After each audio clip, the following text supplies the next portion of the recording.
So far, where have we gotten to? We started summarizing what general equilibrium was. We saw that Irving Fisher of Yale reinvented general equilibrium in order to study finance. And we saw that just by reinterpreting the variables of general equilibrium, we could start to say a lot of things about finance. And in particular, we had the idea of free markets, an argument in favor of free markets. We had the idea of arbitrage and no arbitrage. So you could deduce a lot of prices without solving for the whole equilibrium just by knowing what other prices are. And we also learned that the price of many things is going to have to do with the utility and marginal utilities of people, and that's going to have a lot to do with what their impatience is and whether they're rich people or poor people, who, redistributions of wealth. Who's got the money and how impatient the people who have the money are. So those are the basic lessons that we're going to now carry into the course. And so for several lectures now, I'm going to leave the abstract theory of general equilibrium and start teaching you some of the basic vocabulary of finance that you have to know and that everybody in finance knows, like what is a mortgage, what's an annuity, and stuff like that. So before I go there, though, I want to remind you of what Irving Fisher had done. So of what Shakespeare had done 300 years before Irving Fisher. So Irving Fisher, remember, he cleared up the confusion of what interest was. He said interest is crystallized impatience. It's not some horribly unjust thing. It's not, as Marx thought, exploitation. But Shakespeare had discovered all this 300 years before. Now, when I was your age, or a little bit younger than you in high school, we all had to read The Merchant of Venice. I have two Indian co-authors and who are vaguely my age, maybe a little bit older, but anyway, they grew up in India, and they had to learn The Merchant of Venice. And actually, they learned it a lot better than I did. They both have memorized The Merchant of Venice. They can recite almost the entire thing by heart. And, but anyway, when I was in high school, it was completely typical to study The Merchant of Venice. I wonder how many of you have actually read it. Who's read The Merchant of Venice? Okay, well, whoa, this is Yale. I'm shocked. Okay, so a quarter of you have read it. Well, I recommend to the other 3/4 that you do read it. Now, when it's taught nowadays, especially at Yale, it's taught as a love story and a commentary on anti-Semitism. Now, of course, it's both. It is a love story and a commentary on anti-Semitism. Shylock the lender is Jewish, and remember what we heard about the great religions, they were all forbidding lending at interest except for Judaism, which let you loan money at interest to non-Jews. So Shakespeare, who's the money lender, is Jewish and lending it to Christians. And that plays a big role in the play. And what happens to them and what people say about Judaism is a big element of the story. But the way the play is read now, that's the whole story. And I don't think it's the whole story. In fact, I think it's quite an unimportant part of the story. I think the heart of the story is Shakespeare's commentary on economics. And so I'm going to try and argue in the next 10 minutes that Shakespeare was not only a great writer, a great psychologist, but a great economist. And you're going to see that almost all the elements of the course are in this play, and that if you read it the way I think you should read it, it should be obvious that it's really about economics and not about love. So how do you know that? Well, the very first line of the play, Antonio walks in and he says, "In sooth, I know not why I'm so sad." And there's an interlocutor, a minor character, whose name I've forgotten, Solario or something, says, "Well, it must be that you're so nervous, you've got all your riches are on these boats, and they're at risk. And so anyone who had so much money at risk on boats would naturally be nervous and therefore maybe depressed." And Antonio says, "No, no, no, no. I'm not worried about the boats because every boat is on a different ocean. And so I'm not worried, they're at a different ocean and they're sailing at different times. I'm not worried about my boats." And so then the interlocutor says, "Well, then you must be worried about love." And he says, "No, no, that's not it at all." So what do we see at the very beginning of the play? It's business first, love second. And secondly, he understands diversification. Okay, so now, what is the plot of the play? Bassanio, who Harold Bloom, so it happens that I went to talk to Harold Bloom. I saw him in the Whitney Humanities Center, one of Yale's greatest scholars, and among, he's sort of a polymath. He knows about everything, but including about Shakespeare, and he is a much advertised photographic memory. So I happened to run into him at the Whitney Humanities Center, actually in the men's room of the Whitney Humanities Center, and I asked, while we were there, I asked him about the Merchant of Venice and whether he happened to remember the rate of interest that Shylock ends up charging Antonio, and he said, "Dear boy, I remember almost everything, but that I've forgotten." It was so unimportant to him that he didn't even remember the rate of interest. So, but he said, "I happen to be lecturing about the Merchant of Venice in my class this afternoon." So I went and heard his lecture on the Merchant of Venice. So Bassanio, who's one of the heroes of the play, according to Harold Bloom, is a complete loser. He's the one who needs the money to woo Portia, who's this beautiful woman living outside of Venice.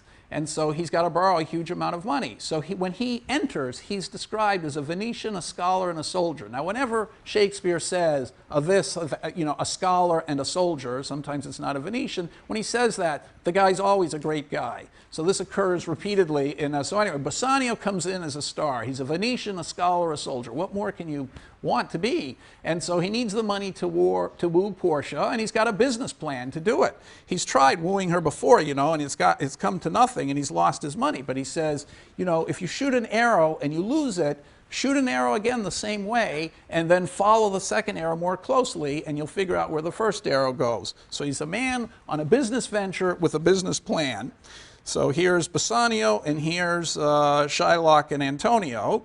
Now, he needs 3,000 ducats, and he doesn't have any collateral or anything, and so he goes to Antonio, who's an older man, and according to Harold Bloom, there's some potential gay relationship, and maybe they're lovers and maybe they're not lovers, and that's half the lecture. Anyway, so Shylock lends the money, 3,000 ducats, and it's so much money he has to borrow it from another money lender named Tubal, who's even richer than he is. Okay, so they argue over what the interest rate's got to be. And so Antonio says, oh dear, I've forgotten to change, so this is out of order. So they argue over what the interest rate should be, and Antonio and Shylock make this argument. Antonio says, it's disgusting that you want to charge me interest. I mean, good Christians never charge interest. I'm appalled at you. It's because you're Jewish you're charging me interest. So he's throwing epithets and insults at Shylock, but really he just wants a low interest rate. And so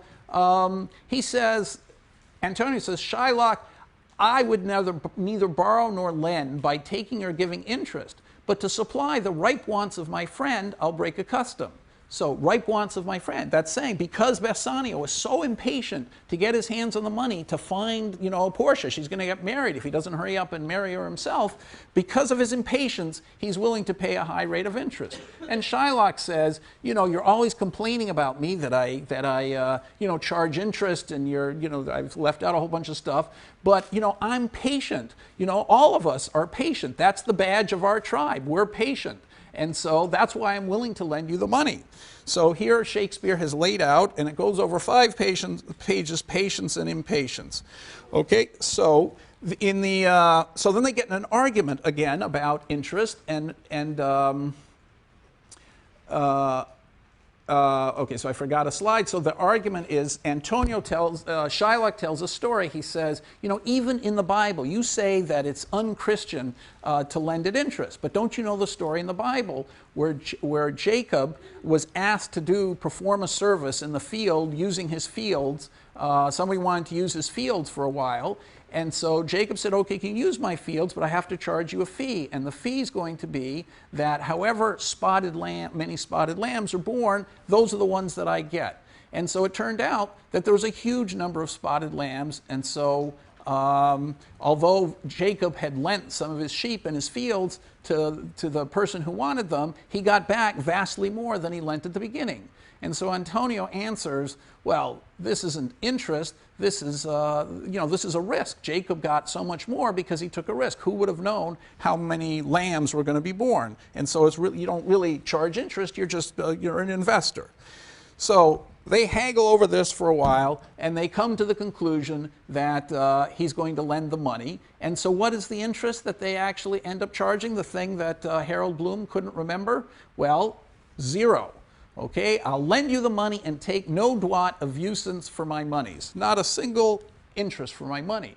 But they have to negotiate something else, something besides the rate of interest. They have to negotiate the collateral. And so they say, go with me, blah, blah, blah, blah, blah, and then let the forfeit be nominated.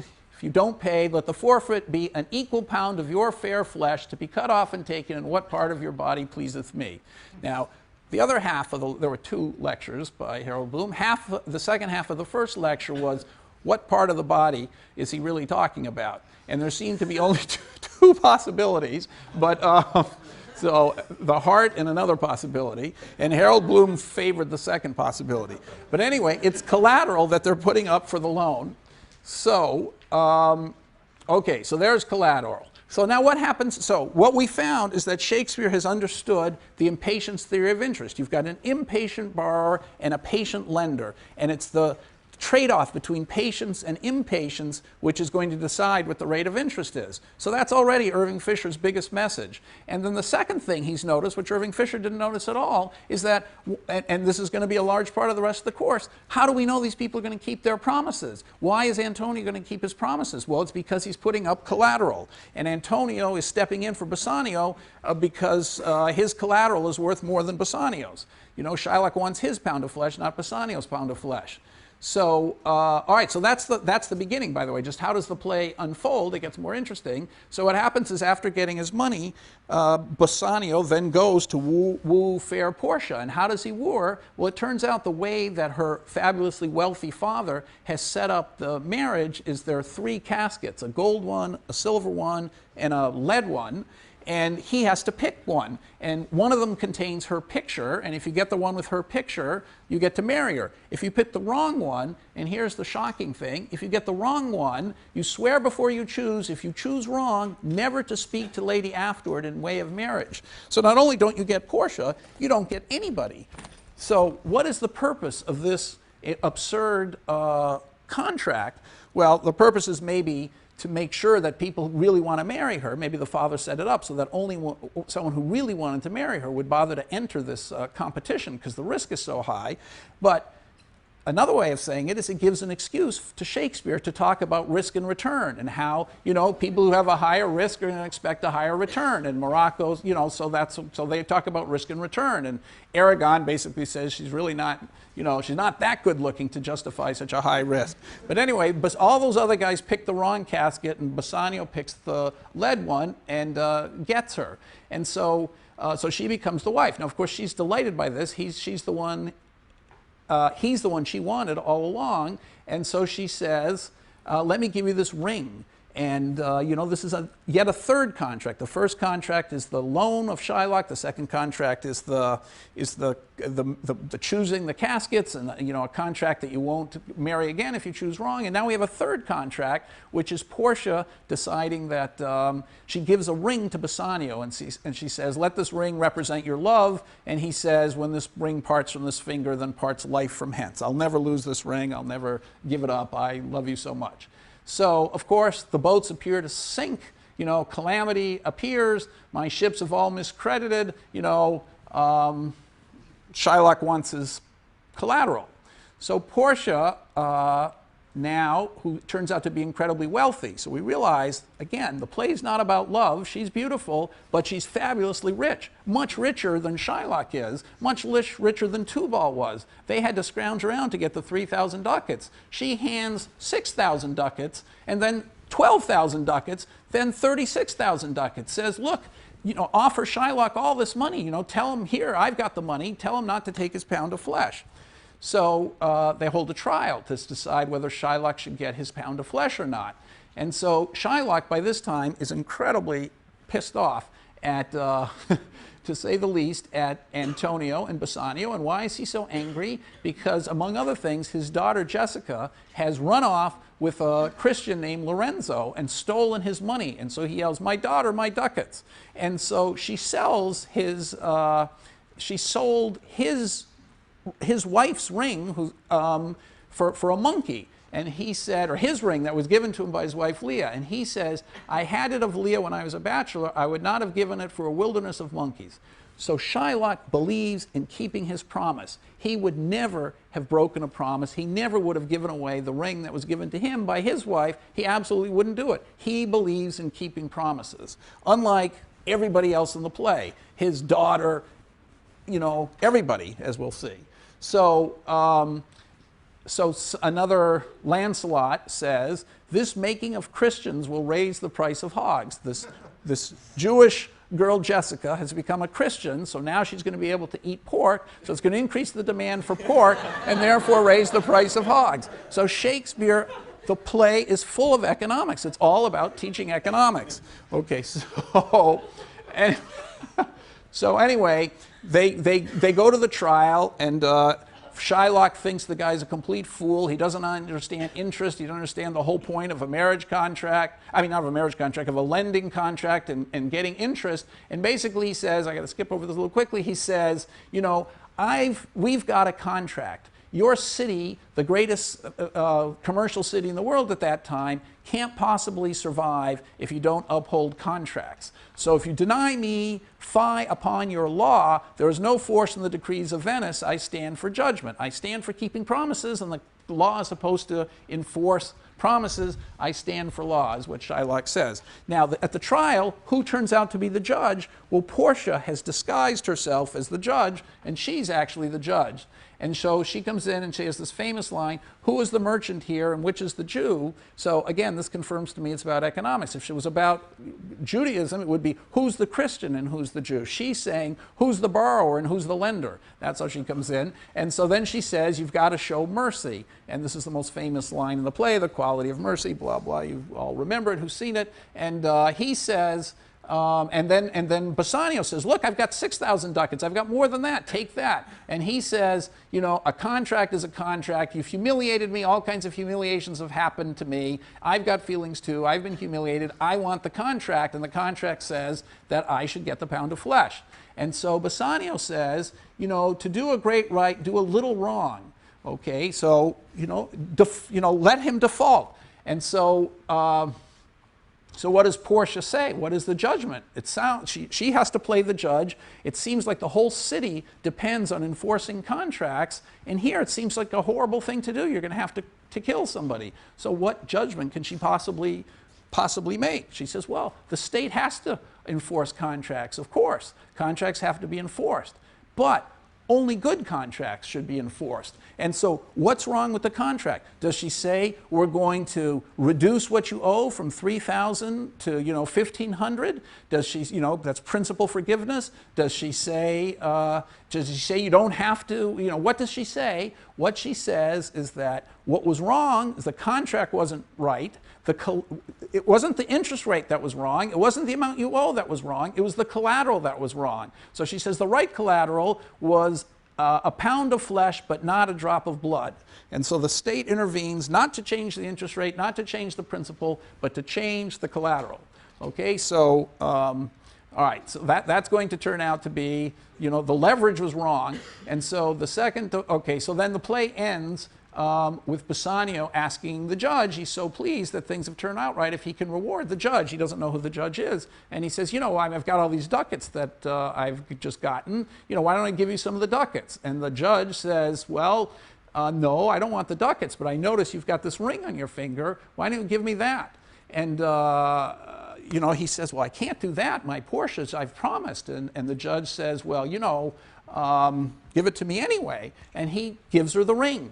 And so the play finally ends with her revealing herself, and he's incredibly embarrassed that he's given her the ring. So this is another contract broken, another default, and then he says, but I'm never going to default again. And Antonio steps in and says, you know, I'll guarantee again that he'll never default again. And of course, we all know that he's going to default. Okay, so the whole play is just about contracts and breaking contracts and figuring. So at first it's about what the rate of interest should be, then it switches to should contracts always be enforced, and yes, they should be enforced, but the enforcement should be the taking of collateral, and sometimes the amount of collateral put up is wrong. So that's going to be the conclusion of this course, that what went wrong in the last 2 years or 3 years was a horrible mistake about how much collateral to be put up, and the Fed, instead of just monitoring the interest rate, which is what you're taught in macroeconomics is supposed to do, should be monitoring collateral as well, and maybe even most importantly. So I'm now, okay, so with that introduction to the rest of the course, I don't know how convinced you are about Shakespeare the Economist, but anyway, let's now switch to learning some of the basic words of finance. So, okay, so I'm going to now follow pretty closely what the notes are. All right, so let's imagine a world where we've solved for the equilibrium. This could be the real world or in one of our models, and there are many time periods, not just 2 time periods.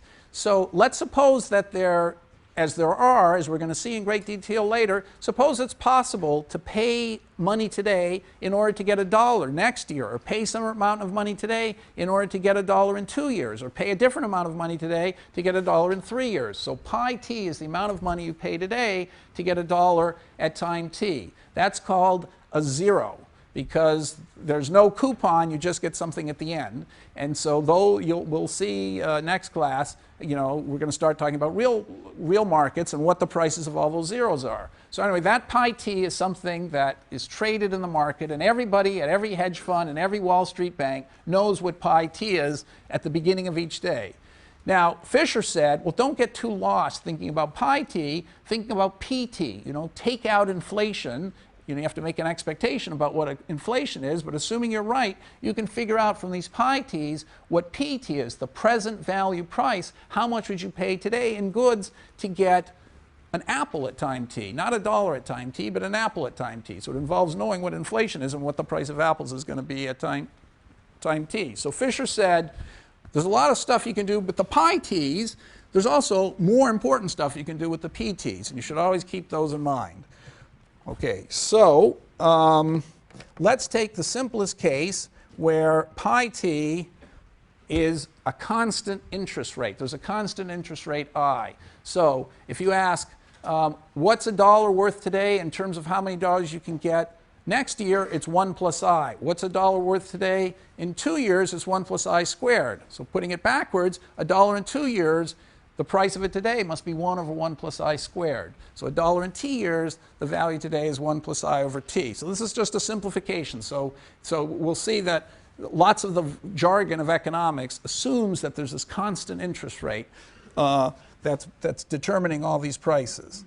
Okay, so the first thing to realize is what Fisher calls the present value price. If there were some asset that paid off money in the future, M1 through MT, you don't have to solve the whole equilibrium to figure out what its price would be if you knew the prices of these zeros, pi 1 through pi t, because to get M2 at time 2 just costs you pi $2 today. So you add up the cost of buying all the cash flows of the asset, that has to be the price of the asset today. And if the prices of the zeros are given just by the interest rate, discounting it, then it's just m1 over 1 plus I, m2 over 1 plus I squared, and mt over 1 plus I to the t. I see there's a typo here.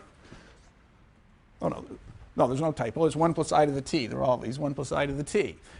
Okay, so, and now, if the price weren't that, if the price of this bond were bigger, were, let's say, smaller than this, what would you do? You would buy the bond, and at the same time, you'd sell promises to deliver M1, M2, and empty in the future. If you sold those promises and nobody doubted that you would keep your promise, so this is something, you know, Shakespeare would have been suspicious of, but if you made those promises and no one doubted you'd keep them, you could raise this much money by selling all the promises. So you'd get this much money, and if the bond costs less than that, you could make all the promises, get all the money, buy the bond, have money left over.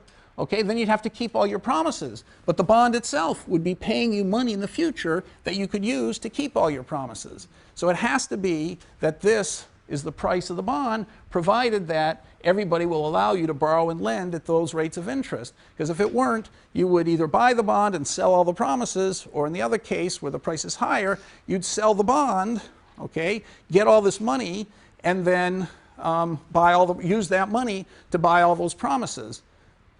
Okay, and then you could keep the promise, then you could make the payments of the bond because the promises would come due to you. So if you, in that case, you'd have to believe people who made promises to you.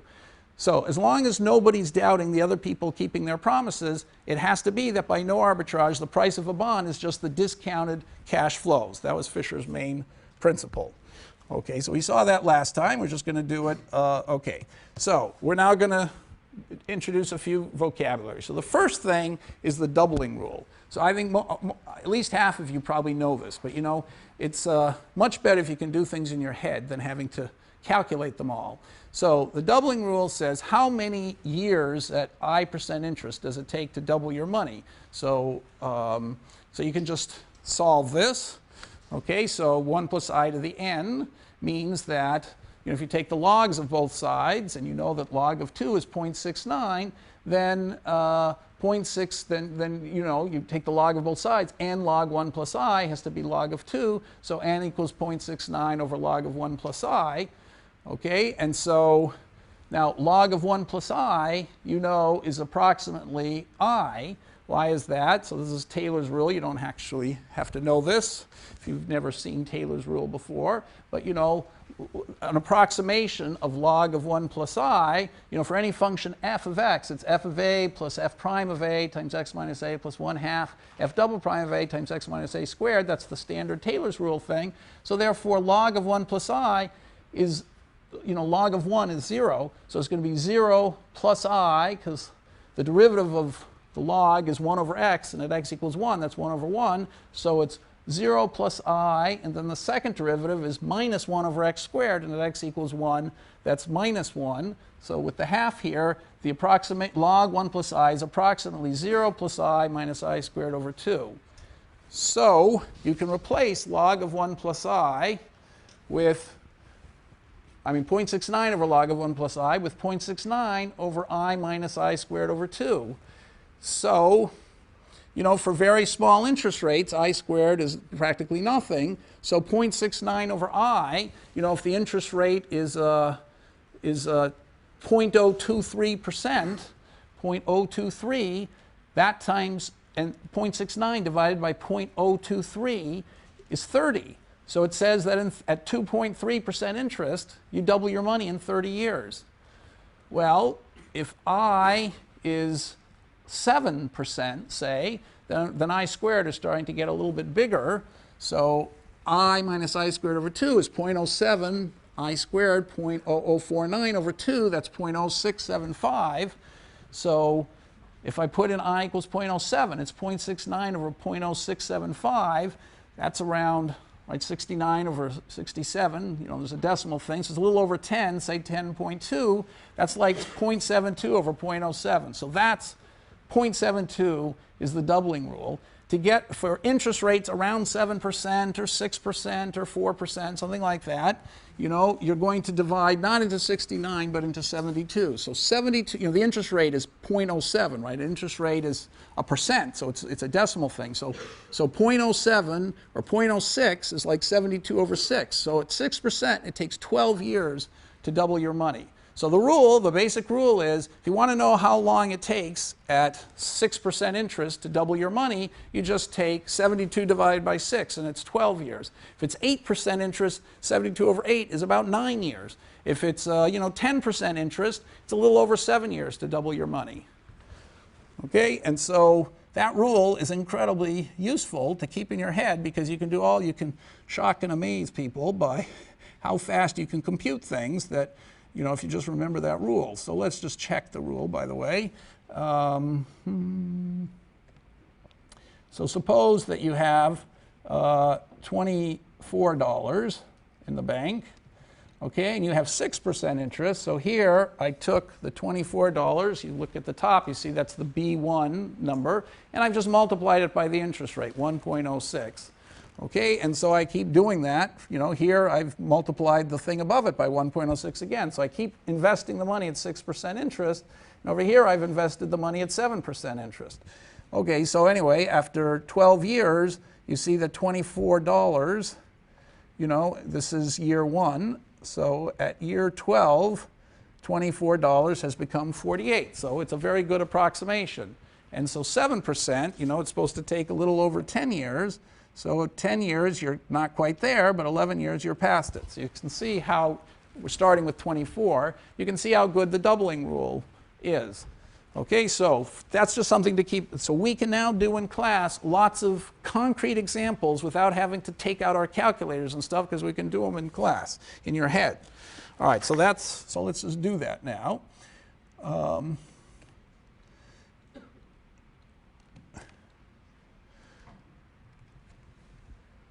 Okay, so in fact, why did I pick $24? Well, this is a famous story you hear in 2nd grade. The Indians sold Manhattan for $24 in 1646. So how bad a deal was that for the Indians? It looks incredibly stupid. But actually, interest accumulates pretty fast. So if you look at 6% interest, okay, so 360 years gets you to 2006. That's a sort of round number. At 6%, so at 6%, how long does it take to double? It takes 12 years to double. So that means at 6% interest, you're doubling every 12 years.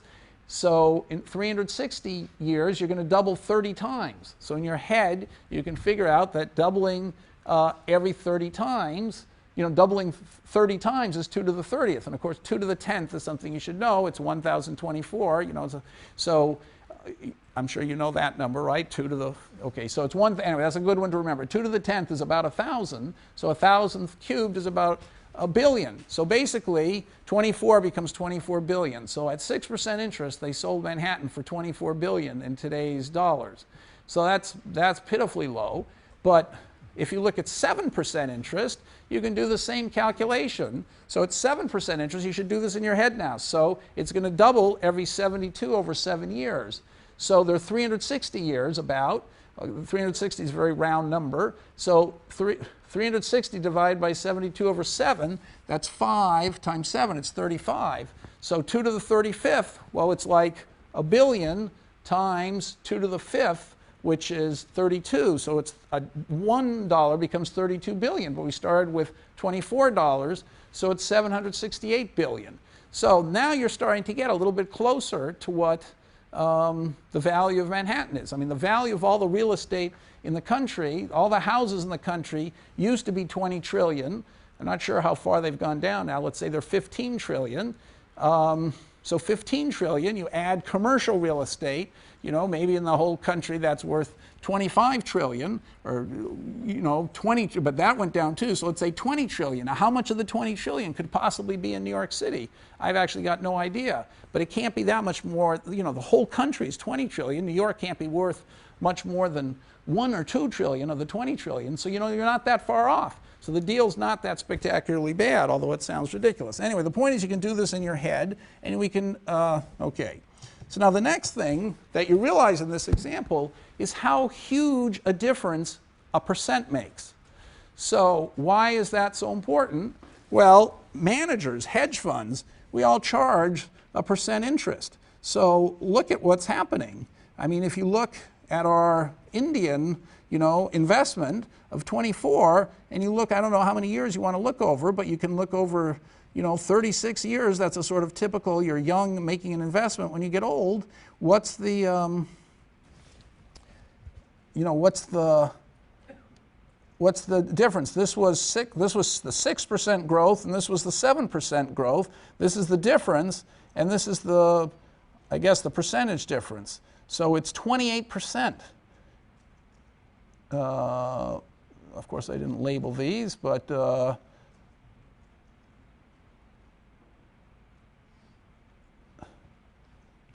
yeah. So this is the difference, and this is the percent difference. So the percent difference, okay. So that I just showed it to you. Over 36 years, it's 28.6% difference. So a typical, you're putting money away right now. You might be giving it to some fund. You might be investing it in your, whatever fund you're investing in it, they could be charging 1% interest. And it seems, what's 1%? It's a tiny amount, 1%, But over 30 years, they're taking 28% of your money, 36 years. With the Indians, over 360 years, we saw that it was an astronomical amount that they took. They took almost all your money, right? So, I mean, look at the percentage that got taken. So 768 billion versus versus 24 billion. I mean, what could be? I mean, it's astounding. Okay, so giving 1% away to a money manager is giving away a fortune if you think you're going to stick with the money manager for a reasonable amount of time. So if you want the secret to how hedge funds make money, that's the first way they make it, the most important way. They charge a fee that sounds small, but it adds up over a few years, and it amounts to a huge amount of money. Now, you can make it much smaller. Why does it amount to so much money? Because the money that you put in the fund, you're keeping in the fund. So it's growing and growing and growing. So they're taking 1% of your $124 today. That sounds like nothing. But the money's still there. And now, 40 years later, they're taking 1% of a much bigger number. That's why the number gets to be so large. Okay. So that's the second thing. All right. So now, let's keep going. So that's the basic thing. So now let's go to define a few terms that everybody should know. What's a coupon bond? A coupon bond is the simplest kind of bond, the first one that was created, and it pays a fixed coupon, dollars, every period for T periods. The T is called the maturity. So it's defined by the coupon, which is the fixed payment it makes every year until period T, which is the maturity of the bond.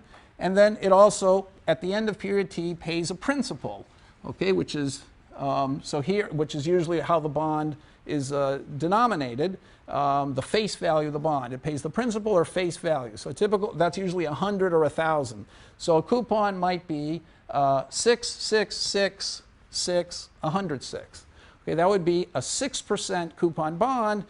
You can also define the coupon by the percentage of the face that it pays every year as a coupon. So little c is the percentage. So 0.06 times 100 is 66666. I could use big C is $6. Okay, so it's defined by its percentage, by the face, and by the maturity.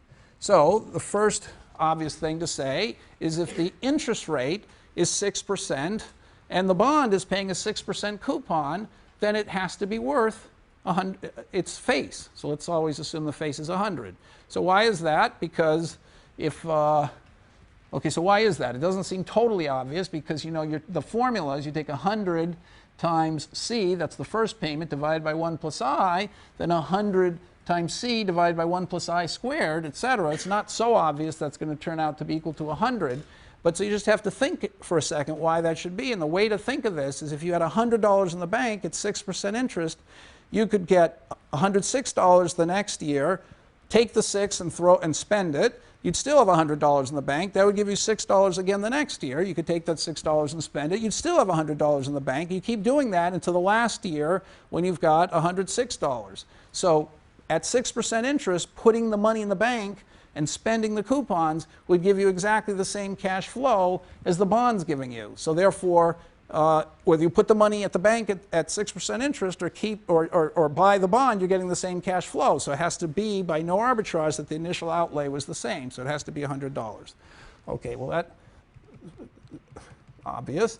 Okay, now you can prove it many different ways. Now you could also imagine keeping a bond forever, paying 6% interest. Then you get, if $100 at 6% interest would give you $6 forever. So if there was 6% interest and you were getting $12 forever, how much would that be worth? At 6% interest, $12 forever. 6% interest, you get $12 every year forever. What's that? How many dollars is that worth originally? if the interest rate that all banks are giving, and the whole world's agreeing 6% is the rate of interest, and someone's offering to give you $12 every year forever, how much money in present value terms is he giving you? 200, right? Because 200 at 6% would give you $12 every year. Okay, so these are the most basic formulas to keep in mind. Okay, so those, you know, you may be hearing these things for the first time, so it takes a second to adjust to it, but there's no cleverness involved in figuring these out. Now, so we've got the doubling rule, we've got coupon bonds, and now, so that's simple. Now, somewhat subtler thing is an annuity. Okay, so an annuity pays you a fixed amount for a fixed number of years. So it doesn't pay the principal at the end. So it pays that C, that's supposed to be a capital C, it pays C, C, C, C for a fixed number of years. So it's a T period annuity. Now, annuities also can be changed in two important ways. They can be indexed to inflation. That's a much better annuity because now you're protected against inflation. It also could be timed to last the rest of your life. So we're going to come to this when we talk about Social Security. The most important annuity by far in the whole economy is the Social Security annuity. Once you retire and you're in Social Security, they figure out what your coupon is going to be every year. I'll tell you the formula in a couple classes. So depending on how much you've contributed, they calculate what your coupon is every year. And so from the day you turn 65, for the rest of your life, you get the same C, inflation corrected. So we're going to have to talk about why they decided on that contract. But anyway, that's an annuity. So it depends on the length of life. Okay, so, you know, these annuities are famous in history. Jane Austen, Sense and Sensibility, said it was a disaster, you know, because whenever you give someone an annuity, they live forever. And she said that, you know, some character says her mother gave the servants in the houses annuities after their husbands died, and she figured that they were so old. Now, she gave the annuities. They were the servants of her mother's, and she gave them the annuity after their husbands died. And, you know, since they were so old, she figured if she'd pay them a few years and that'd be the end of it. And they just went on and on and on and on, and it was just, you know, she got tired of giving them all the money. But anyway, so obviously when you're giving a life annuity, you have to calculate how long the person's going to live. And so we're going to come back to that, the selection of, you know, who takes annuities. Do they know that they're going to live longer or not? Anyway, that market's all screwed up, and we're going to come to that later. But it's a famous market, the annuity market. Now, how can you figure out the value of an annuity? Okay, so this is a very simple thing to do once you've come this far. So this is the next thing to remember. So remember, an annuity is paying C, C, C, C up to period T. Here are the periods, T. Okay, so how much should this be worth? The present value. What is the present value? Today at time 0. Well, we know that if it actually went forever, C, C, like that, it would be forever, it would go C over the interest rate, I. Annuities are often inflation corrected, so I wrote R for the real rate of interest. So you could call it C over R for the real rate of interest, whatever. Let's say it's nominal. Let's keep to I, even though I haven't used that notation there. So C over I, if you get C dollars forever, it's called a perpetuity. So perpetuity, we already know how to value. Okay, we said C over I, right? It's 6%. If you're getting $12 every year, it's worth $200. Now, what if it gets cut off at T? Sounds like there's going to be a very complicated formula to calculate. But actually, it's a very simple formula. Okay, why is that? Because the T period, so here's the perpetuity, and the T period annuity equals the perpetuity minus a perpetuity starting at time T, minus perpetuity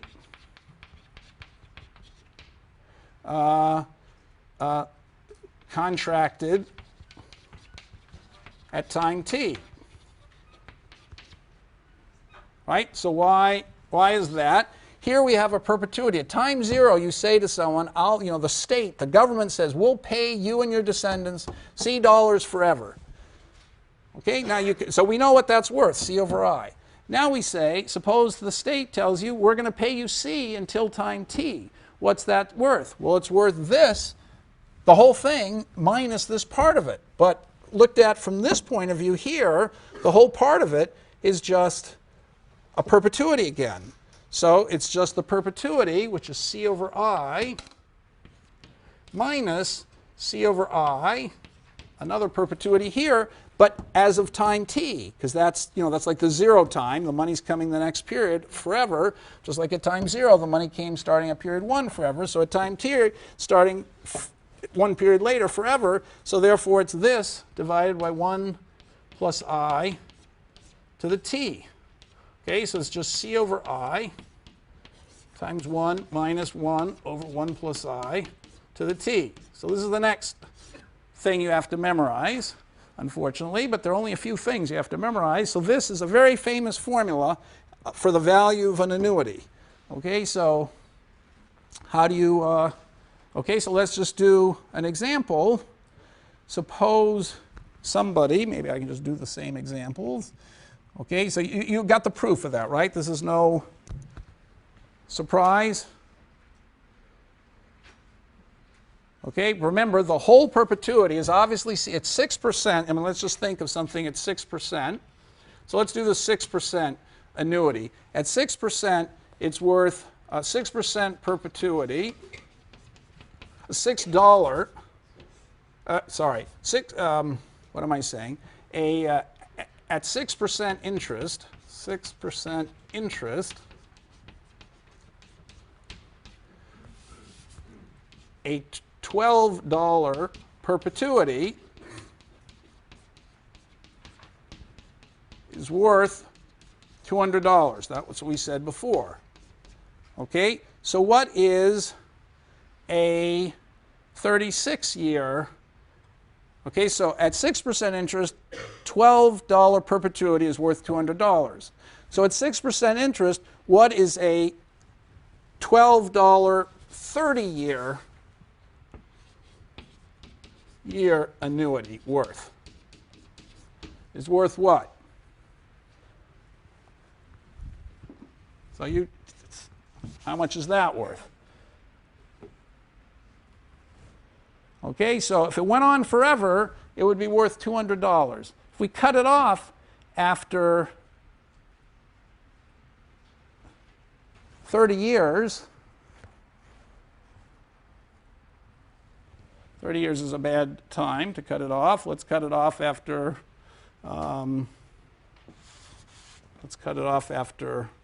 24 years.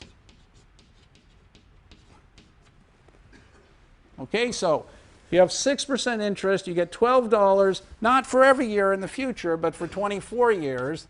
How much is it worth? Well, it can't be worth $200 because it would be worth $200 if it went forever. So it's worth less than $200. But how much less? So my uncle died, left my sister an annuity. She just had no idea what the annuity was worth. So do you have any idea what it's worth? Yep. Okay, it is. And how did you get that? Well, the doubling rule is that at 6% interest, it takes 12 years to double your money. Yep. So in 24 years, you're going to quadruple your money. Yep. And then you just put that 4 into the equation we got. So it's 1 minus a quarter. So that's 3/4, and 3/4 times the 200 we got before is 150. Exactly. Exactly right what he said. So does everybody get that? So let's say we have, let's try another one. Okay, so let's suppose I tell you, so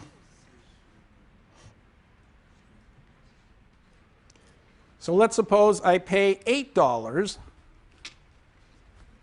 see, how long is this going to be?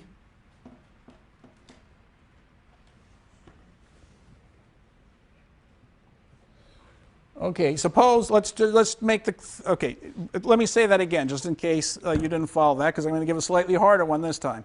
So he's saying, how do you figure out the value of an annuity? Something by next class you'll be able to do in your head. It's going to be take the cash flow that you get every year. If it went on forever, it would be so easy to figure out what the value was. If it's $12 at 6% interest, that's like having $200 in the bank, because then you're going at 6% interest, you're going to get $12 every year forever. Okay, so we know that $12 a year forever is clearly $200. That's C over I. 12 over 0.06 is $200. But it's going to get cut off in year 24. So we're going to lose all this future stuff. But the future is not worth very much. Why isn't it worth very much? Because, you know, by the time we get here, we've already discounted by a lot. So $1 starting here is actually only a quarter of $1 starting back here. Because in 24 years at 6% interest, you've doubled twice. So it's worth a quarter. So you just take a quarter of the same annuity. So it's 1 minus, it's a 1 minus a quarter of the same annuity, so the one that ends in 24 years is like 3/4 of the value of the perpetuity. 3/4 of 200 is 150. Okay, that's how we did it. So let's just try a slightly, let's reverse the thing. Suppose we know the present value is 100. Suppose we know the present value is 100. You're now the company, and you're trying to figure out how much to pay.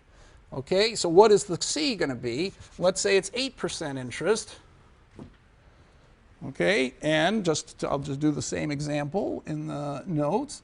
Okay, in 30 years, a typical thing, so it's not going to work out exactly evenly. So 8% interest for 30 years. Okay, so we know it's worth 100. All right, so let's get rid of all the irrelevant stuff so you don't have the board cluttered. We've got something that's worth 100. There's the formula down here. So the thing is worth 100. You know the interest rate is 8% now, and it's a 30-year annuity. So if somebody tells you the interest rate's 8% these days, you're going to get a 30-year annuity. You've got $100 to invest. You go to the annuities company, the insurance company, you tell them, I want an annuity. How much should they give you every year? Well, you just have to figure out what C is. So you put C over 0.08. Okay, so what does that tell you? What would that be if it was a, what would they be paying you if it was a perpetuity? They'd be,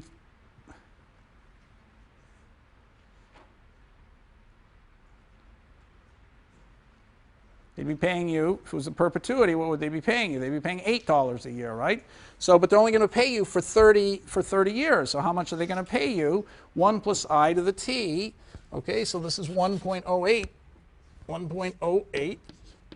to the 30th. And what's 1.08 to the 30th? Well, 1.08 to the 30th by our rule is what? It's equal to 1.08 to the 27th. Okay, in 9 years at 8% interest, it'll double. So after 27 years, it's going to double 3 times. 1.08 to the 3rd power. So after 27 years, it's going to double 3 times. So that's 8, right? 2 to the 3rd power is 8. And then at 8% over 3 years, it goes 8 goes to 108, goes to about 116, goes to about 124. But, you know, it's going to grow a little faster because, you know, 1.08 times 1.08 is a little bit more than 1.16. So it's going to grow to like 1.25 instead of 1.24. So that's 10. Okay, so this is just 1 over 10. So the whole thing is 9/10. So basically, you get almost all the value after 30 years at 8% interest. It's such a high interest rate that after 30 years, you're getting 9/10 of the value of the annuity.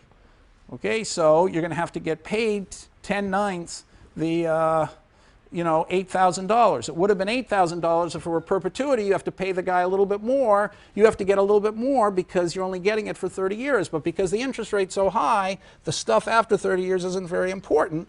It's only, you have to be given an extra 1/10. So it's 10/9 times 8,000, so it's 8,888 is what your annuity is going to be every year. Okay, so just to summarize it, to say it all again, we know how to compute perpetuities with ease.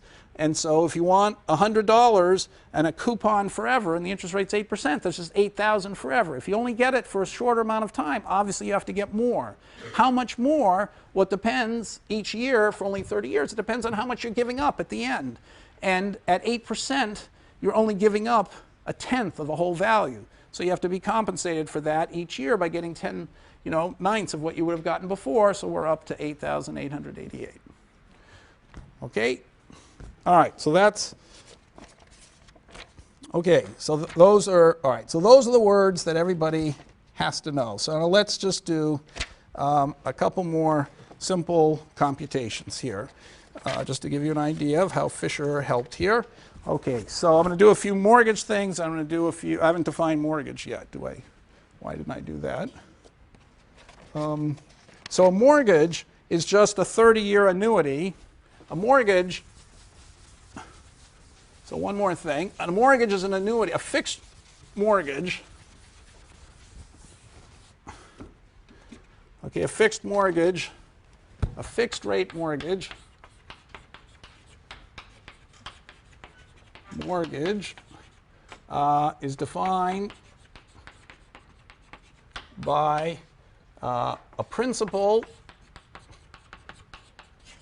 Okay, so we're going to, when we talk about the crisis, this word principal will come up all the time, so that's the face value. The principal, a mortgage coupon rate,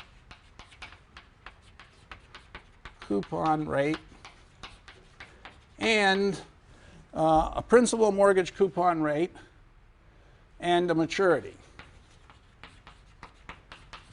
So the most common, this is a fixed rate mortgage, so the most common kind of maturity is 30 years. 30 years is the most common, and then sometimes they're 15-year mortgages, and then there's a whole host of other mortgages we're going to come to later where there's floating interest rates. So the 30-year mortgage, how much do you have to pay? Well, there's one, if it were on an annual payment and it were an 8% mortgage for 30 years on $100,000, so if it was a $100,000 principal at 8% coupon, okay, for 30 years, we just calculated that you would have to pay, the payment would be $8,888 a year, because $8,888 a year discounted at 8% is going to give you $100,000. Okay, so that's how the mortgage works.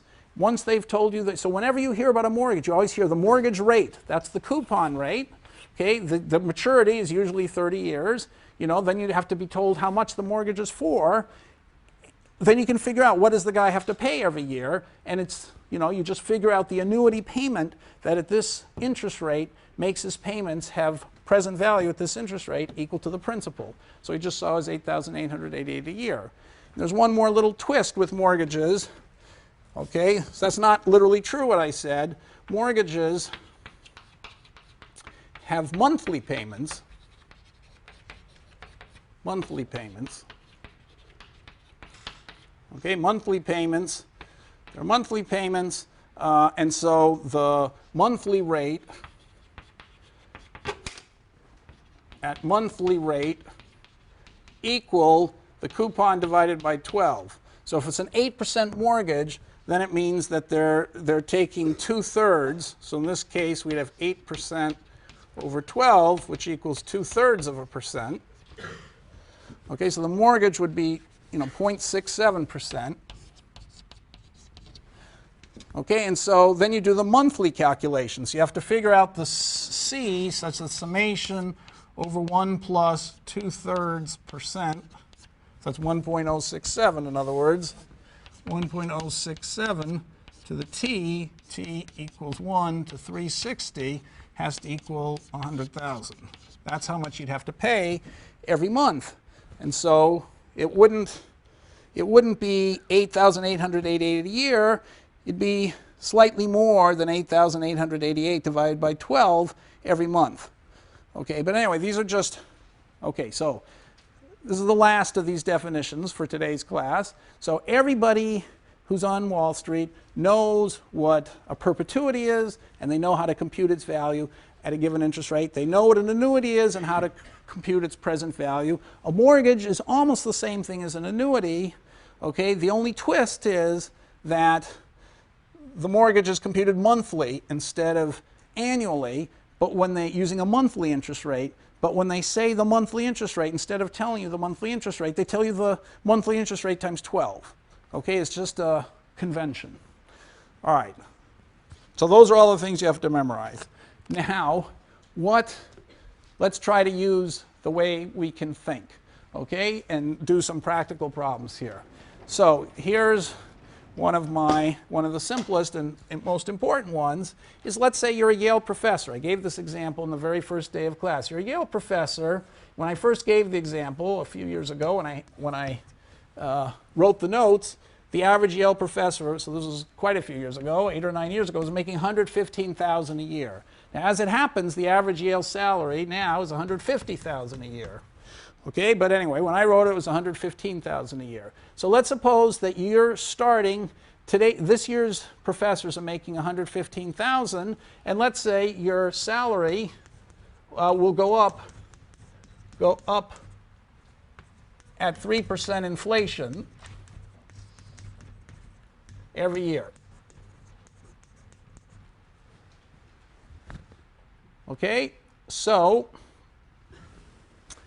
And that's inflation that's equal to the general inflation. So your salary is keeping pace with general inflation and no more. So professors, you know, we're not doing that well. So the salary is $115,000. Now it would be $150,000. But anyway, it was $115,000 on average. And let's say you're just going to be kept up with inflation. You know, you're going to be told every year you have a 3% raise, but that's just going to keep you up with inflation. Now you know you're going to work for 30 years, let's say, 30 years.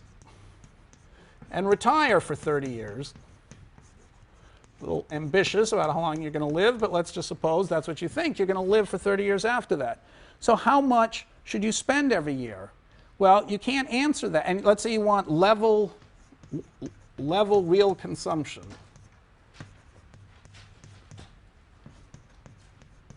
So you want to consume the same amount every year for the rest of your life, which is going to be 60 years, 30 at Yale, 30 retired. So how much do you spend every year in consumption? Okay, well, you can't answer that until you know the interest rate. So let's say the interest rate, the nominal interest rate, equals, let's say, 5.3% about, a little bit more than 5.3%. Okay, so if the nominal interest rate is 5.3%, inflation, you know, is going to be 3%. And you've got $115,000 coming, going up with inflation every year. How are you ever going to figure out how much to spend starting next year when your job starts? Okay, it looks like a hopeless thing. You'd have to say, well, if I get $115,000 next year, I consume some of it, I put the rest in the bank, it makes, you know, interest, it grows at 5.3%, but then inflation's 3%, so I take that into account, I figure out how much to spend the year after that, but then I'm going to get $115,000 more of that, so I'll save something, maybe more for my next thing, and then I'll deposit that at another 5.3%, and I have to take into account inflation at 3%. Anyway, it sounds like it's going to get very complicated. How are you going to figure this out? But in fact, it's very simple, and Irving Fisher pointed the way to do it, and we can now do it in our heads. Okay, so Fisher said, don't figure out all this year-by-year stuff. It's going to be, and don't get mixed up with the rate of inflation. You don't care about inflation. You're going to look through the inflation and only care about the real consumption. So the fact is, you care about the real rate of interest. So the real rate of interest, 1 plus r, equals 1 plus I over the rate of inflation, which equals 1.053 over 1.03, which is about 1.023, right? This is we're doing things in our head now, so we have to be a little bit approximating. So, right, if I divide this by this, these numbers are so close to 1 that I'm basically just subtracting the bottom from the denominator from the numerator. If I multiply 1 plus g times 1 plus I, sorry, 1 plus g times 1 plus r, that's going to equal 1 plus G plus R plus RG. And if R is very close, is 0.03 and R is, if this is 0.02 and this is 0.03, then the multiplication is 0.006. So this is practically irrelevant. So multiplying numbers like this or dividing them is just like adding these things. So it's just like taking this term and subtracting that. Okay, so when you get a number near 1 divided by another number near 1, you just take the difference from 1 in the numerator minus the difference from 1 in the denominator. It's pretty close to doing actually the division. Okay, so this is about 2.3% interest. So the real interest rate is about 2.3%. So Fisher would say, aha, use the real rate of interest. You're getting 115,000 real payments every year for 30 years at a real interest rate of 2.3%. But we know what that is. So what is 115,000 of real dollars every year at a real rate of 0.023%? Well, remember what our formula was. It's the cash you're getting every year. If it were perpetuity, you got it every year forever, it would just be the cash you're getting divided by the interest. So 115,000, that's over 1/10 of a million, every year forever at 2.3% interest. That would be worth, that's 5 million so far. But you're not getting it every year. You're getting it for 30 years. So 1 minus 1.023 to the 30th. Okay, so what's that equal to?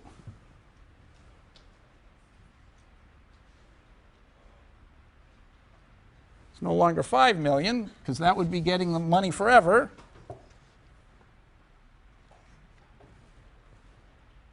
Okay, 1.023 to the 30th is what?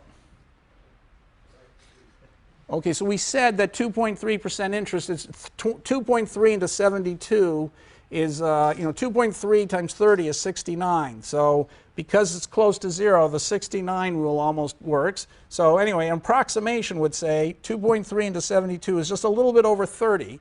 Okay, so it doubles every 30 years, and you've got it for 30 years. So it's just going to be 2. This number's about 2, right? 2.3% into 72 is approximately 30. So every 30 years at this interest rate, it doubles. So therefore, you've got 115,000 over 0.023 times 1 minus a half. You've lost half the value by not getting it forever. So that's 2.5 million. So Fisher says, look, remember the budget set. In GE, we studied budget set. We put P1 x1 plus P2 x2 plus P 60 x 60, that's on the left-hand side, is less than or equal to P1 endowment 1 plus P2 endowment 2 plus P30 times endowment 30. Okay, you're getting 115,000 of real goods every year for 30 years. P1 is 1 over 1.023, P2 is 1 over 1.023 squared, etc. So this revenue on the right is just the annuity of 30 years of 115,000 of real goods. So it's worth 5 million reduced because it's not a perpetuity, it's only an annuity for 30 years, and so it's worth 2.5 million. So we've got the right-hand side, that's this, 2.5 million. Okay, that's how much the present value. So that's what a professor at Yale can look forward to her entire career, if she started 10 or 20 years ago, would be, she'll make 2.5 million in present value terms. If she'd gone to Wall Street, in 5 years, if she were a Yale undergraduate, went to Wall Street, in 5 or 10 years, she'd be making more than that every year. So what, well, not everybody, but anyway. So, okay, so how much does she spend every single year of her 60-year life? Well, so we have to figure out this number, C, the coupon, right? We have to figure out how much can she spend every year of her life. What C can she spend at 2.3% interest, where now I have a 60 here. Okay, so it's an annuity of 60 years of constant consumption at this interest rate. So how much is it worth? Okay, well, I have to just figure out 1.023 to the 60th. 1.023 to the 30th was a half. 1.023 to this, was 2. 1.023 to the 60th is 4. So this is 1/4.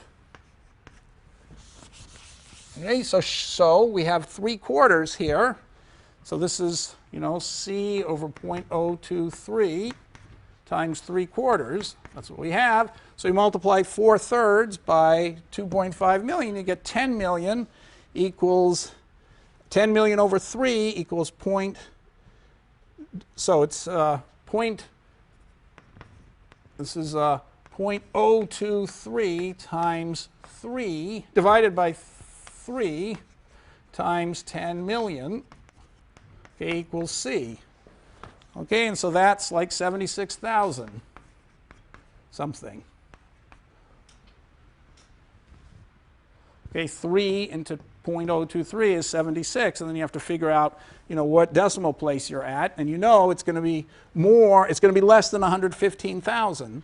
So it's got to be some number that's close, some reasonable percentage of 115,000. So it works out to 76,000. So that's it. You could do that in your head. I mean, not today, but after looking at it for, by next time you'll be able to do that in your head. So this professor can figure out what you should do. Seems like a hard problem, it's life. You've got to figure out what to do every year, and now you know how to do it very easily. Okay, so any questions about this? I want to do one more little example. All right, so let's do a harder example. When I was it's easier computationally but harder conceptually. When I just got tenure at Yale, actually I had tenure for a few years, you'll see why this is relevant. The president, Benno Schmidt of Yale, said a horrible thing has happened. Generations of Yale presidents before me have not realized that the buildings were not getting the proper care. There's deferred maintenance. Generation after generation did no fixing up of the buildings. I'm the first president who's going to act responsibly and fix up the buildings. And he said, I'm going to fix up the buildings. And I can tell you that I've hired these planners, and they've come and done an exhaustive study, and we have to spend $100 million a year for 10 years, each year, I said each year for 10 years to fix up the buildings properly. So that plan, by the way, is the thing that got turned into fixing one college a year. So $100 million for 10 years, that's what we need. These presidents before me have overlooked it. They've spent as if we don't have to keep up the buildings. I've recognized the problem. I'm going to correct it. This is a huge expense they didn't take into account. We have to reduce the budget. So how much do you reduce the budget by? How many cuts should he have made in his in that first year? How would you figure out what to do? Okay, so what he did is he recommended firing 15% of the faculty, which didn't go over very well. And the faculty, it was an amazing thing. How can there's no structure at Yale. The president runs Yale. There's no Senate. There's no labor union. There's no nothing. It's just the president. Suppose the president announces, I'm going to get rid of 15% of the faculty. What is the faculty supposed to do? So, there's no mechanism. So what happened is the old deans, who are no longer deans, they were just old, almost all of them were men again, I guess old guys, they got together and said, well, we have no power, we have no position, but we used to be deans at Yale. It's up to us to do something. We're going to appoint a committee who's going to examine the logic of the president's decision. So we're going to appoint 6 people that we're going to pick out of the blue, and they're going to make a report to the faculty and tell us what to do. So I was one of the 6, and the other 5 guys were pretty nervous. Well, we all were nervous about actually getting up in front of the president and the provost and the dean and saying that it was all wrong and he shouldn't do this. So, but we had tenure. So we could get up and say whatever the hell we wanted to. Okay, so what did I say? What would you have said if you were me? Okay, now the whole budget of Yale was $1 billion equals annual budget. A lot of things you can't cut. So notice $100 million a year is 10% of the annual budget. Okay, so he basically said, well, we've got $100 million a year. We ought to cut out, 10% of the budget, and since there's some things we can't get rid of, we got to keep making fixed payments, and the faculty something, of course I'm not going to fire the tenured faculty, I'm going to fire, people who aren't tenured, and when faculty retire, I just won't hire anyone to replace them. That's how I'm going to get rid of the faculty. That's how he got to 15%. So what would you have done? What would you have said if you were me? Don't do it. But what else would you have said? What calculation can you do? So you know now what to say, yet you can't think of what to say. So what would you say? So I'll come to you in a second. What's a reasonable number? How would you think of a reasonable number? Let's take his facts as correct. In fact, they didn't turn out to be that far off. I mean, the people he hired were pretty good at assessing how much stuff needed to be done. Yes? Well, I guess the first thing you do is figure out what a 10-year, $100 million annuity would be worth. Yeah? And then what? Okay, so that's a good start.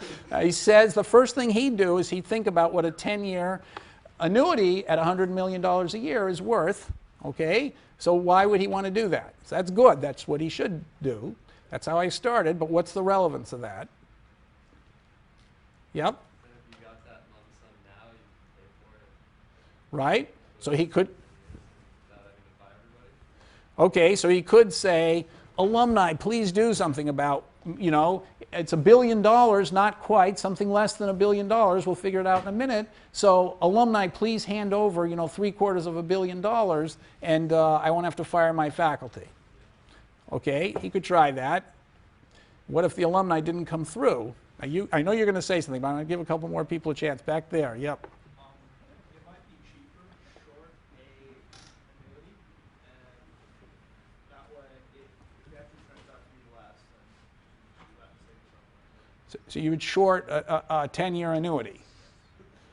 Okay, what were you going to say? Well, you only have to pay for the colleges for like 10 years or 12 years, or how many years you're editing them, but the faculty are like perpetuities, and you pay for them like the entire time. Yep. So if you calculate the C over I for a professor, it's probably a lot more than he was estimating, and then just see how many of those it would take to compensate for the annuity. Okay, now we're on the right track, exactly. So I'm going to go a step further. I went a step further. I said, Yale is forever. So what he's telling us, is that we need to catch up to where we should be to make up for all that lost, maintenance. He's not saying, by the way, that the presidents who built, the colleges in the 1920s and stuff weren't paying attention to the physical plant. He was talking about the few generations before him. So once we make up for those losses and then return to a steady state, after spending the $100 million a year for 10 years, we'll be back to Yale in a steady state. Yale's going to go on forever. So the point is, why should the next 10 years generation pay for something that's going to, make Yale better for the whole infinite future of Yale? So I said, how much would every generation, not just today, but forever in the future, have to consume less in order to make up for this one-shot problem, this deferred maintenance that a couple generations of Yale presidents didn't put in? So in other words, I would figure out the present value of the 10-year, 100 mil annuity, okay, and then I would set that equal to what coupon perpetuity gives you the same present value. Okay, so, all right, so how can you figure that out? So, in other words, if you lose $100 million for 10 years, that's equivalent to how much less for every year. Okay, so it turns out to be quite a big difference. So it depends on what the interest rate is. So let's say, now it happens that Yale has an interest rate. Yale always uses this 5% rule. So if you take R equal to 5%, that's supposedly the money Yale, after inflation, is confident that it can get on its endowment. usually it thinks it can get more, you'd figure out what the annuity value is of 100 million. Okay, so I'm over time. So anyway, we're going to have to, so the punchline is it comes to 32 million a year, not 100 million a year. We'll do this calculation next time. And you don't need to fire 15% of the faculty to get 32 million a year. So we'll start next time.